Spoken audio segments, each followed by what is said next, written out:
Hello, hello. How are you doing today?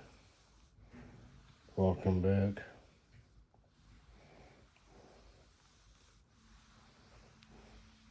I have another ASMR, autonomous sensory meridian response video for you.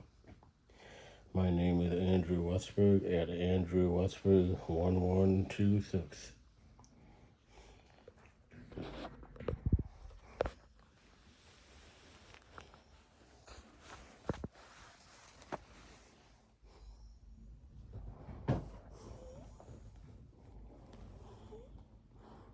How do you do? My name is Andrew Westberg. Thank you for watching.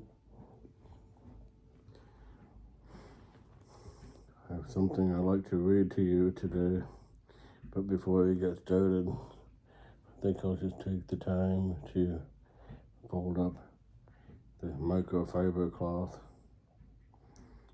We got it from a Walmart once in Nunica, Michigan. Actually, Grand Haven, Michigan. Close to Nunica, Michigan. Yeah, it was Grand Haven. The way I fold my clothes and the way I fold everything and do everything, I have the engineer's mindset. Folding corner to corner, corner to corner. Some people like to say, when they see me folding the microfiber cloth, and my next trick is,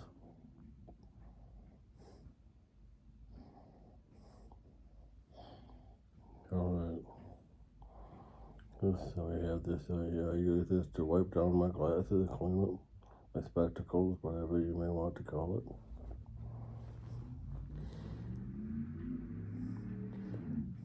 So the Bible can be a very valuable lesson to us. It can teach us that our God, Jehovah, very kind, protective, and compassionate, very calming. There's an example of autonomous sensory meridian response coming from our God, Jehovah, in the Bible, if you don't mind me showing. Okay? It is found in 1 Kings, the first half of the Bible, chapter 19, verses 1 through, which was it, 21? Okay.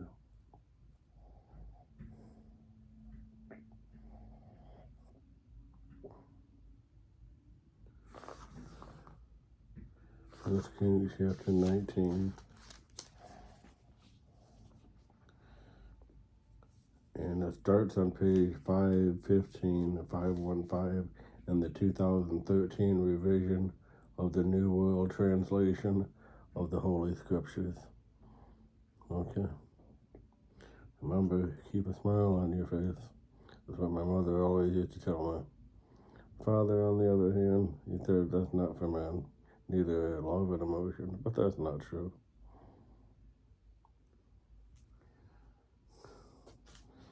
Try to be a manly man without getting too effeminate, if you know what I mean. Not a gay man, not a homosexual man, but I'll try to be manly as I can without getting too effeminate. All right? Good Bible principle there to follow. So it says, 1 Kings chapter 19, verses 1 through 21.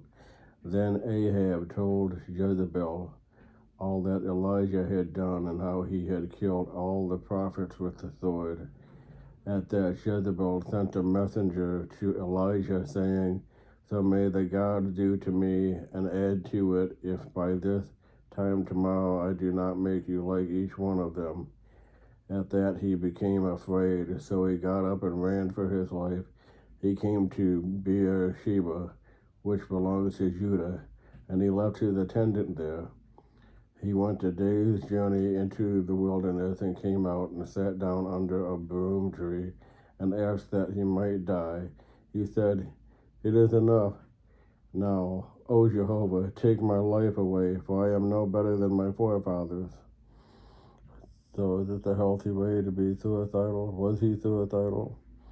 No, he wasn't suicidal. He didn't want to take his own life. He was asking for Jehovah to pull the plug on him and take away his life, because our Creator is the only one that can grant us life, the only one that can take away our lives without it being considered murder. So that's what that was. He wasn't suicidal. He was just asking for Jehovah, our God, to alleviate him of his misery. Then verse 5 goes on to say, then he lay down and fell asleep under the broom tree. But suddenly an angel touched him and said to him, get up and eat. When he looked, there at his head was a round loaf on his heated stone and a jug of water. He ate and drank and lay down again. Later the angel of Jehovah came back a second time and touched him and said, get up and eat, for the journey will be too much for you. So he got up and ate and drank, and in the strength of that nourishment he went on for 40 days and 40 nights until he reached Horeb, the mountain of the true God.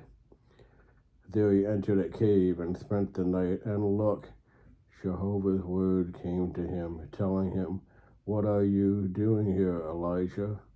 To this he said, I have been absolutely zealous for Jehovah, the God of armies, for the people of Israel have forsaken your covenant.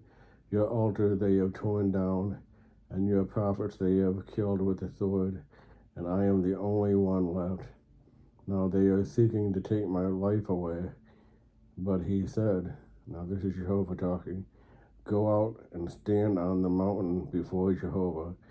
And look, Jehovah was passing by, and a great and strong wind was splitting the mountains and breaking crags before Jehovah, but Jehovah was not in the wind. After the wind there was an earthquake, but Jehovah was not in the earthquake. After the earthquake there was a fire, but Jehovah was not in the fire. After the fire there was a calm, low voice. As soon as Elijah heard it, he wrapped his face in his official garment and went out and stood at the entrance of the cave. Then a voice asked him, what are you doing here, Elijah? To this he said, I have been absolutely zealous for Jehovah, the God of armies, for the people of Israel have forsaken your covenant. Your altars they have torn down, and your prophets they have killed with the sword, and I am the only one left. Now they are seeking to take my life away.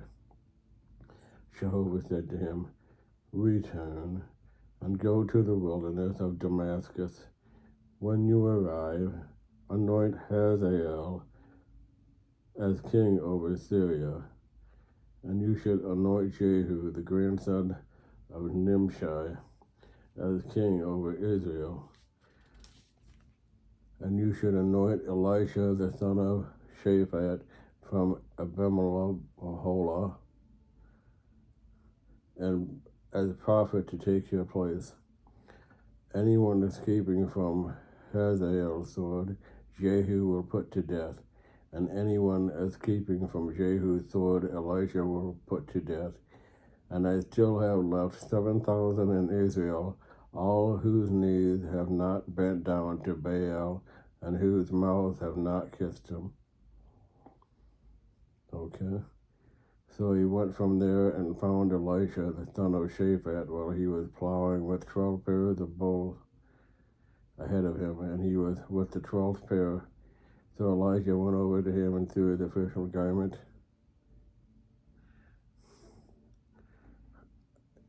on him. After that, he left the bulls and ran after Elijah and said, please let me kiss my father and my mother, then I will follow you. He replied to him, go, return, for what have I done to stop you? So he went back and took a pair of bulls and sacrificed them, and he used the plowing gear to boil the meat of the bulls and gave it to the people, and they ate. After that he rose up and followed Elijah and began to minister to him. How about that? Verse 12, why don't we read that again? After the earthquake there was a fire, but Jehovah was not in the fire. After the fire there was a calm, low voice. And as soon as Elijah heard it, he wrapped his face in the official garment and went out and stood at the entrance of the cave. Then a voice asked him, what are you doing here, Elijah? Jehovah then said to him, and this is verse 15, return and go to the wilderness of Damascus. When you arrive, anoint Hazael as king of Assyria. Okay.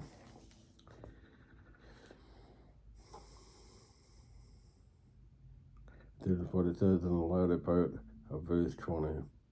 Go, return, for what have I done to stop you?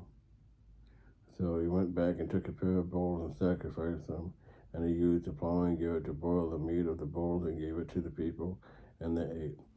Now keep in mind, this is no satanic ritual. This is no satanic sacrifice.